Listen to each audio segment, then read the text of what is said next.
Welcome to Module 2.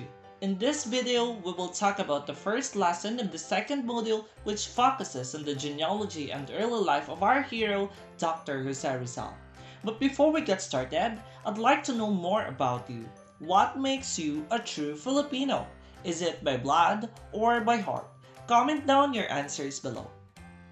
Thank you for your participation. Now, let's talk about Rizal's family. So like any other families in the Philippines, the Rizal Mercado family was from a mixed origin. Rizal's ancestry came from Fujian, China.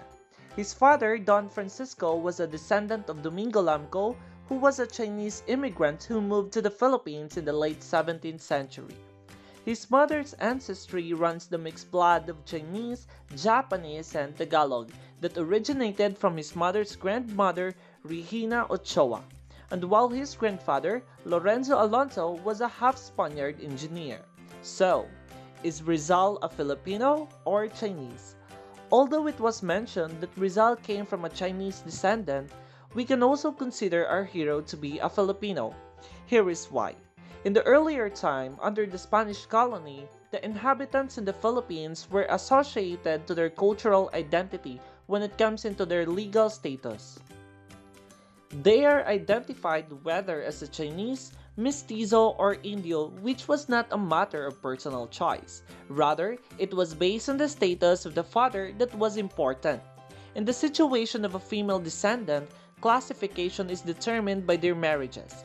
Once a Mestiza marries an Indio, the offspring will be classified as Indio. But by marrying a Chinese or Mestizo, she and her children will be identified as Mestizos. Thus, the mestizas or the female could change status but males could not. According to Schumacher in 1991, the system was not obstinate and that changing the status of one's family was possible through legal procedures. In terms of Rizal's ancestry, Rizal might be considered a fifth-generation Chinese mestizo. Rizal's great-grandfather, Domingo Lam-co, married a Chinese mestiza. Their son and grandson both married Chinese mestizas. Don Francisco, having achieved wealth and status in his hometown, was able to transfer his family from the mestizo padron to that of the Indios, which makes Don Francisco Mercado and Jose Rizal himself Indios. Education in the 19th century. Education in the Philippines started in the 19th century where King Philip II mandated the government in the Philippines to educate and teach the natives how to read and write in Spanish. First formal schools were established by the Roman Catholics. These were the Jesuits, Franciscans, Augustinians, and Dominicans. In 1582, Archbishop Domingo de Salazar requested that every town must have a separate school for the boys and one for the girls. Subjects included history, Latin, geography, mathematics, and philosophy. During the 17th century, only the Spanish people and Spanish mestizos were allowed to enter university.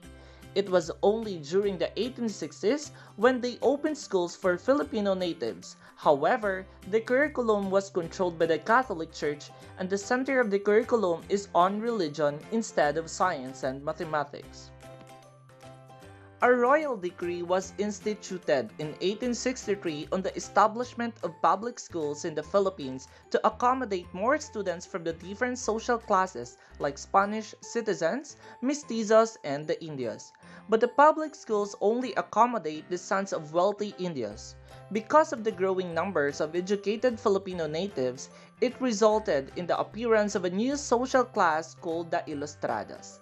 Just like the Indios or Filipino natives, the Ilustrados were not safe from discrimination by the Spanish citizens. The opening of Suez Canal in 1860 served as an opportunity for them to seek for higher education in Europe. Hence, in 1880, many sons of the wealthy were sent to Europe. There, a sense of nationalism bloomed in the liberal atmosphere among them. Now, you might be wondering where did Rizal get his early education? At such a young age, Jose Rizal already showed an advanced intellect. In the age of 3, he already learned the alphabet from his mother and could read and write at age 5. And just like any other mother, Doña Teodora also served as Jose Rizal's first teacher. It was actually Doña Teodora who discovered Rizal's talent in poetry. So she encouraged Rizal to write poems. So Doña Teodora had to tell young Rizal many stories to stimulate Rizal's imagination and creativity. Aside from his mother, he also acquired lessons from his three maternal uncles who helped him develop his God-given talents. Uncle Jose Alberto gave wise direction in the studies of Jose and developed Rizal's artistic ability. Uncle Gregorio instilled the love for education into the mind of Jose, and lastly, Uncle Manuel Alberto made sure Jose excelled in sports. Aside from the trainings from his uncles, his father, Don Francisco, hired tutors. Maestro Celestino was Jose's first private tutor, Maestro Lucas was his second, and Maestro Leon Monroy became Rizal's tutor in Spanish and Latin. Unfortunately, after 5 months, Maestro Monroy passed away.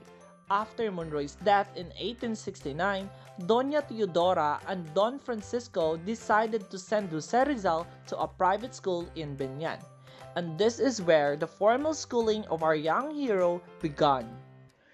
Rizal's older brother, Pasiano, accompanied Rizal to Binan where he brought him to the school of Maestro Justiniano Aquino Cruz. The school was just in the house of Maestro Cruz, a small nipa hut about 30 minutes from the home of Jose's aunt where he is staying.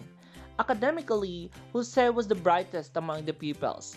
He surpassed his classmates in Spanish, Latin, and other subjects which made his older classmates envious of him. After studying in Binan, Jose went back to Calamba. After a few months of stay in Calamba, the 12-year-old Jose Rizal was sent by his parents to the Ateneo Municipal de Manila, now Ateneo de Manila, in Intramuros to study. However, because it was past the registration date, Rizal almost did not make it to the Ateneo. Initially, Rizal was considering of going to San Juan de Letran where he qualified in the entrance examination. But through Manuel Jerez's help, a nephew of Father Jose Burgos, Rizal was admitted at the Ateneo. The school was administered by the Spanish Jesuits and it was also the most advanced school in that time. Jose, having crude or little knowledge of Spanish, became a source of laughter from his classmates and professors. In his first year in the Ateneo, there he experienced discrimination from his professors and classmates, mainly also because of the fact that he was from Calamba, Laguna. For this reason, Jose was ranked last in class but made significant advancement in class. To improve his knowledge of Spanish, he took private lessons in Santa Isabel College during break time, which made him better in speaking in Spanish than using his own language, Filipino. After 5 years of studying in the Ateneo, Rizal at 16 graduated and got the highest grades in all subjects, including philosophy, physics, biology, chemistry, and language. He obtained his degree in Bachelor of Arts with a grade of sobresaliente, which means excellent in all his subjects. However, Rizal did not graduate valedictorian. Our hero was not the only one who had intellectual talent during his time. It was Rizal's unselfish exploit of his mental gift which profited the Filipino people. With Rizal's degree from the Ateneo, Don Francisco knew that his son is gifted with the exceptional intelligence, so he decided to send Rizal to pursue his higher education in Manila. But Doña Teodora was hesitant of the idea. She knew the fate of the Filipinos who acquired more education. They were either executed or exiled by the Spanish authorities in the Philippines. Don Francisco and Pasiano, however, was convinced of the future that awaits Rizal, whose intelligence at that time was the best. Supported Jose's decision to pursue his higher education at the University of Santo Tomas, Rizal started studying in UST in 1877, where he enrolled philosophy and letters and pursued medicine in the same school. While studying at UST, Rizal also enrolled in the Ateneo Municipal de Manila taking the course surveying. He showed interest in the said course that he was able to finish it in a year. His medical studies lasted from 1878 to 1882. Rizal was not able to obtain impressive grades in his medical course, but performed well in philosophy and letters. While Rizal was considered a Tomasian, he was unhappy with his stay at UST for three reasons. First, the Dominican professors were unpleasant to him. Second, racial discrimination among the Filipino students was apparent. And third, the instructional approach was old-fashioned and autocratic. Because he could no longer endure the discrimination and hostility in the UST, Rizal continued his medical studies in Europe. Before leaving, he consulted his two siblings, Pasiano and Saturnina, about his decision, and the two supported Rizal's plan. However, part of his plan was not seeking permission from his parents, for he knew that they would disapprove it. He believed that the professors in Spain were more liberal than those who are in the UST. Traditionally, we are made to believe that the poem Sa Aking Mga Kabata was written by our hero, Jose Rizal. One of its objectives is to mold nationalism among young Filipinos. It is also said to be our hero's first written poem back when Rizal was 8. The said poem was no secret as it was widely taught in schools and can be found in different books of Rizal.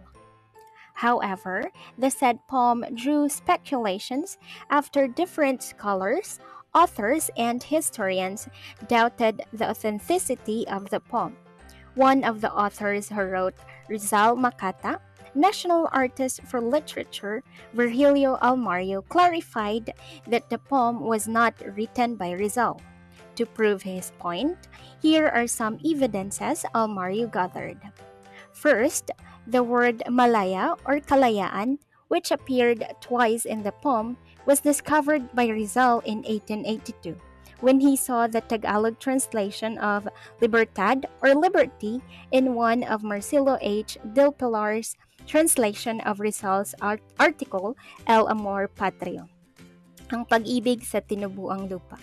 Second, there is also evidence that our hero was unknowledgeable of the word kalayaan until he turned 25. Furthermore, the word kalayaan creates more doubts as one of the letters he wrote to Pasiano explains that he finds it difficult to translate some words in Tagalog. Also, during Rizal's childhood in 1869, when the said poem was created, the letter K was not used.